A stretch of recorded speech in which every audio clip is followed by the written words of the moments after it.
Assalamualaikum warahmatullahi wabarakatuh. Selamat siang semuanya. Oke, bertemu lagi dengan mata pelajaran OTK Keuangan. Ya, sekarang kita akan membahas tentang bagaimana cara mengisi worksheet ya atau kertas kerja. Nah, sini ya, yang kemarin sudah dijelaskan, worksheet adalah sebuah laporan keuangan yang berisikan seluruh transaksi yang terjadi pada perusahaan. Ya, ini contohnya itu kalau misalnya dia harta, saldo normalnya di debit, utang, saldo normalnya di kredit, modal, saldo normalnya di kredit, pendapatan, saldo normalnya di kredit, beban, saldo normalnya di debit. Oke, kita langsung masuk ke contoh yang perusahaan atas nama kalian. Kemarin kan kita kalian sudah menulis tentang neraca saldo, ayat jurnal penyesuaian. Nah, itu tinggal dipindahkan saja ke dalam worksheet ini, tinggal dipindahkan. Ini di sini saya sudah mengisikan ya. Nah, sini. Ini tuh nih yang sampai sini ya, sampai sini itu dia merupakan dari neraca saldo kecuali ini akun penyesuaian, akumulasi penyusutan kendaraan ya, kecuali akumulasi penyusutan kendaraan dia itu adanya di jurnal penyesuaian ya, karena di neraca saldo nggak ada. Jadi kita nanti harus lihat juga di neraca ayat jurnal penyesuaian apakah ada akun yang akumulasi ini. Tapi kita bisa masukkan aja dulu kalau misalnya ketika ada di worksheet ini, kita masukkan dulu aja akumulasi penyusutan kendaraan atau akumulasi penyusutan peralatan, itu diadakan.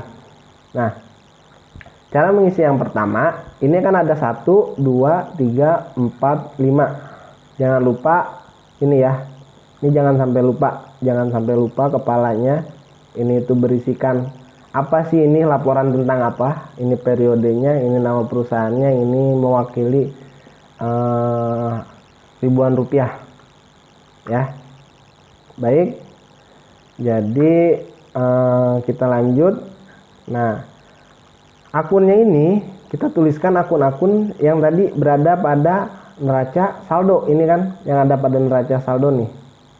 Dari sini semuanya kita pindahkan beserta ininya ya, beserta angkanya, beserta besaran angkanya, rupiahnya, beserta nomor akunnya kita pindahkan ke dalam worksheet pertama itu. Tambahkan akumulasi penyusutan kendaraan. Kalau yang di sini ya, kalau misalnya nanti kalian menemukan kasus, kalian boleh memasukkan dulu akumulasi penyusutan, bisa nanti di bawah sini ya, tapi supaya kalian nggak pusing, kalian bisa langsung tambahkan karena ini itu bakalan kita lihat di sini. Di sini itu pasti udah kelihatan kan di ayat jurnal penyesuaian itu kira-kira bakalan ada apa nih yang bertambah. Oh, ini 1, 1, 2. Kalau ini kan udah ada, ini udah ada, ini udah ada ya. Nah, ini yang ditambahkan itu yang atas-atasnya nih pasti bertambah di worksheet ya. Kita lanjut. Oke, worksheet. Nah, pertama kita harus memindahkan dulu neraca saldonya dalam sini. Pindahkan, sudah dipindahkan. Kita pindahkan juga ayat jurnal penyesuaiannya tadi, AJP-nya yang di sini kita pindahkan juga. Misalkan beban sewa, oh dia ada 512, berarti kita di sini lihat 512 beban sewa. Bahkan di sini ya, jangan di neraca saldo tapi di ayat jurnal penyesuaian. Kita tambahkannya itu di ayat jurnal penyesuaiannya, jangan di neraca saldonya ya.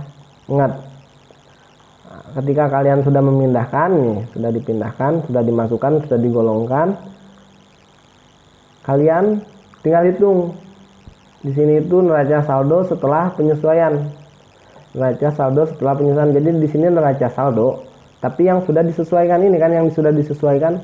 Nah, ini kas itu masih tetap sama, piutang masih tetap sama. Di sini perlengkapan 500.000 di ayat jurnal penyesuaian perlengkapan itu berkurang sebesar 250.000 atau sisanya adalah 250.000 itu karena telah disesuaikan. Jadi karena ini posisinya ada di kredit, jadi dia mengurangi sisi debitnya ya, karena saldo normal ini kan ini tuh merupakan harta ya, ini tuh dia bagian dari harta ya, ini tuh harta, ini tuh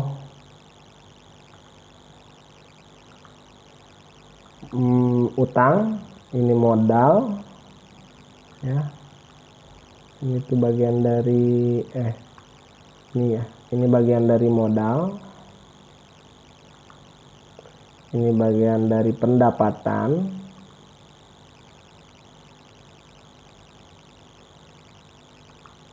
ini bagian dari beban.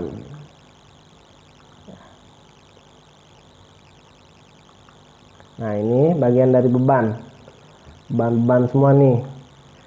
Jadi kalau misalnya tadi ingat saldo normalnya, kalau misalnya saldo normalnya ini harta, semuanya harta nih.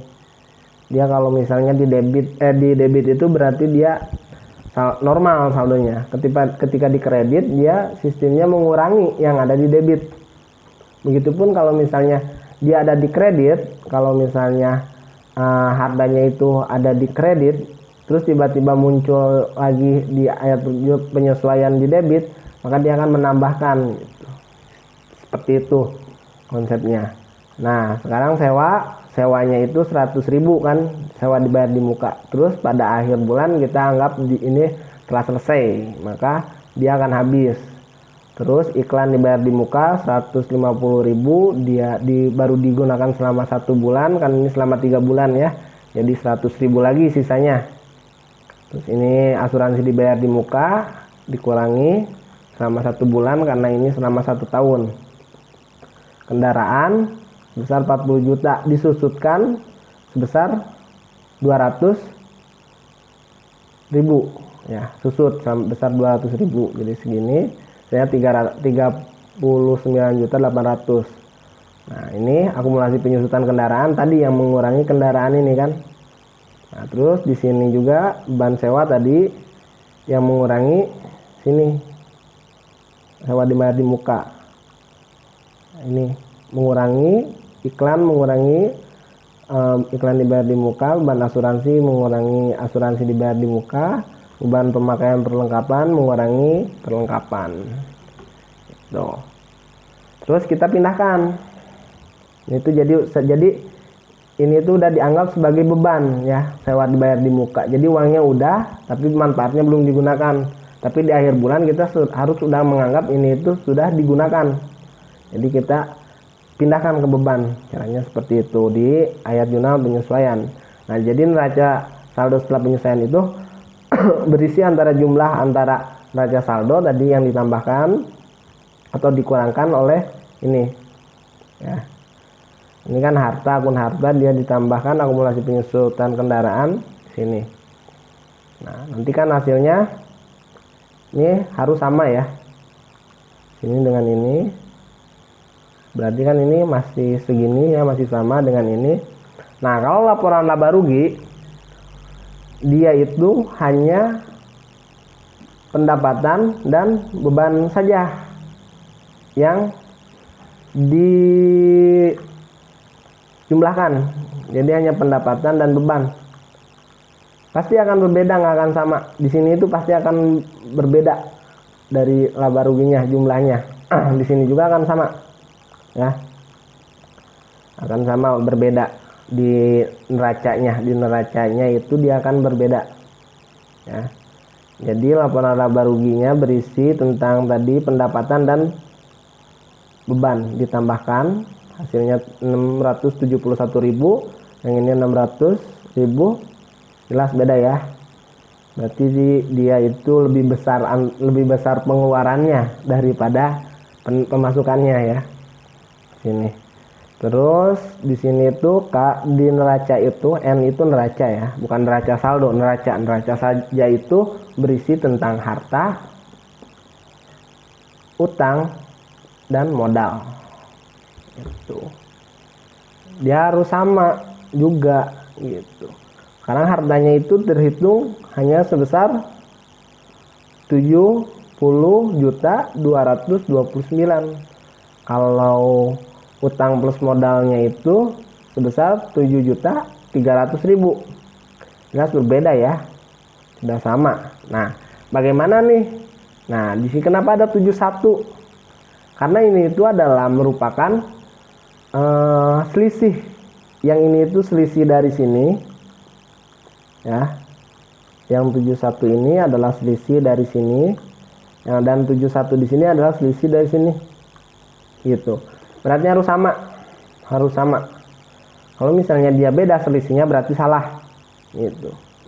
Ya. Selisih ya. Di sini itu tuh sama dengan, jadi kita harus tahu selisihnya kan. Kita pertamanya kan harus tahu selisih dulu. Kita kan nggak tahu ini posisinya dia, kalau misalnya gini kan otomatis kita tahu ya. Oh berarti ini yang harus ditambah itu yang di sini sisi kreditnya harus ditambah. Kalau misalnya sisi kredit debitnya kurang dari kreditnya berarti sisi debitnya harus ditambah gitu. Ya sebaliknya, jadi sebalik dari ini kalau misalnya sisi debitnya yang kurang. Nah, sekarang kita cari selisihnya dari sini. Sama dengan, karena ini yang lebih besar, dikurangi ini. Nah, 71. Ingat selisih. Selisih itu yang paling besar dikurangi yang kecil. Ya, kalau selisih itu yang besar. Kalau yang ini itu selisih dari laporan laba rugi dan debit laporan laba rugi dan kredit laporan laba rugi gitu. Nah, dilihat nih tuh. Jadi di sini tuh boleh dihitung manual karena ini pakai komputer jadi gampang ya. Selisih yang paling besar dikurangi paling kecil. Ini ya 71. Ya.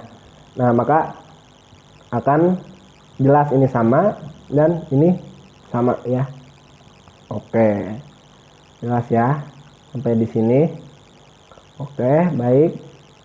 Mungkin hanya sekian yang saya paparkan di hari ini. Semoga kalian mengerti. Apabila ada yang mau ditanyakan silakan tanyakan. Wabillahi taufiq wal hidayah. Wassalamualaikum warahmatullahi wabarakatuh.